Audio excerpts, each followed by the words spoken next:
Hello guys, welcome to learning successfully.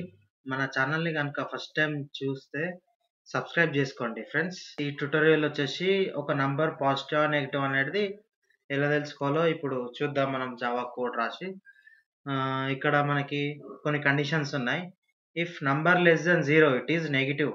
Number 0 కన్నా చిన్నగా ఉంటే అది నెగిటివ్ అని రావాలి. గ్రేటర్ దెన్ 0 అని ఉంటే పాజిటివ్ అని రావాలి.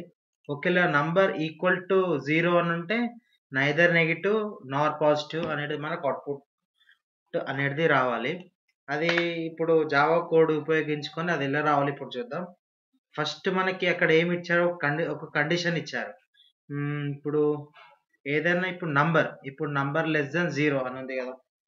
ఇప్పుడు ఒక నంబర్ తీసుకుందాం. ఇంట్ నమ్ ఈక్వల్ టు సంథింగ్ ఒక 20 అనేది తీసుకుందాం. ఓకే, ఇప్పుడు నంబర్ అనేది ఇది పాజిటివ్, అది మనకు తెలుసు, ఇది పాజిటివ్ అని తెలుసు. సో దానికి ఇప్పుడు ఎలా కోడ్ రాయాలో చూద్దాం. ఫస్ట్ ఇఫ్ కండిషన్ అనేది రాద్దాం. ఇఫ్ ఇక్కడ ఏంది, if number less than 0, first less than 0 అంటే ఏం రాయాలి, ఇట్ ఈస్ నెగిటివ్. ఇక్కడ system dot out dot println number is negative. Okay, మనకు ఫస్ట్ కండిషన్ అయిపోయింది. ఇప్పుడు నెక్స్ట్ కండిషన్ రాయాలి. ఇప్పుడు నెక్స్ట్ కండిషన్ ఎలా రాయాలి, ఎల్స్ ఇఫ్ వాడదాం. ఎల్స్ ఇఫ్ ఒకవేళ అదే నంబర్ గ్రేటర్ దెన్ 0 అయితే మనకేం రావాలి, అదే నంబర్ గ్రేటర్ దెన్ 0 అయితే మనకి నంబర్ ఈస్ పాజిటివ్ అని రావాలి అవుట్పుట్లో. ఓకే, ఎల్స్ ఇఫ్లో system dot out dot println ఈ నంబర్ ఈస్ పాజిటివ్. ఇప్పుడు మనకి ఇప్పుడు లాస్ట్ కండిషన్ ఎల్స్లో రాసుకుందాం.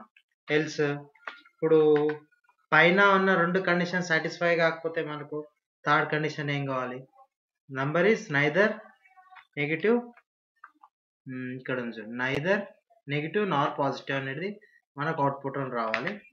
ఇక్కడ పేజ్ చేస్తున్నాం. సో ఒకసారి మనం నంబర్ కూడా 20 అని ఇచ్చాం, అది మనకు నంబర్ ఈజ్ పాజిటివ్ అని తెలుసు. ఇప్పుడు ఒకసారి రన్ చేసి చూద్దాం మనకు అవుట్పుట్ కరెక్ట్ వస్తుందా లేదో. రన్ చేసాను. ఓకే, ఇక్కడ వచ్చిందిగా నంబర్ ఈజ్ పాజిటివ్. ఓకే, ఇప్పుడు కరెక్టే వచ్చింది మనకు అవుట్పుట్. ఇప్పుడు ఇక్కడ -20 అని ఇచ్చినాం. మళ్ళీ రన్ చేస్తున్నాం. Okay, number is negative. Next ఇక్కడ ఏమి ఇద్దాం, నంబర్ 0 అని ఇద్దాం ఒకసారి. ఇప్పుడు నంబర్ 0 అనేసి ఏం రావాలి మనకు అవుట్పుట్.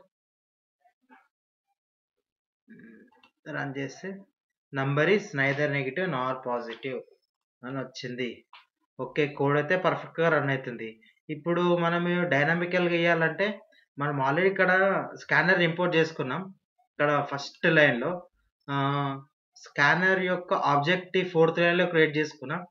ఆబ్జెక్ట్ వచ్చేసి ఏంటి, ఇన్, దాని రిఫరెన్స్ టైప్ వచ్చేసి ఇక్కడ నంబర్ తీసుకుందాం. ఇన్ డాట్ మనం ఇంటిజర్ టైప్కి ఏం పెట్టాలి, ఇన్ డాట్ నెక్స్ట్ ఇంట్.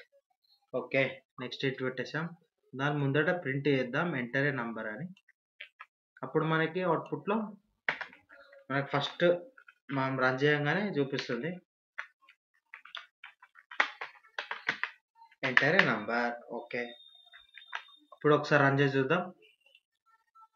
Enter a number. ఇప్పుడు నంబర్ ఇద్దాం 15,000. Okay, number is positive. మళ్ళీ రన్ చేద్దాం. ఎంటర్ నంబర్ 0 ఇచ్చాం. Number is neither negative Nar positive. Okay, ఈ వీడియో మీకు నచ్చిందని అనుకుంటాను. సో ప్లీజ్ సబ్స్క్రైబ్ చేసుకోండి ఫ్రెండ్స్. Thank you, Tata.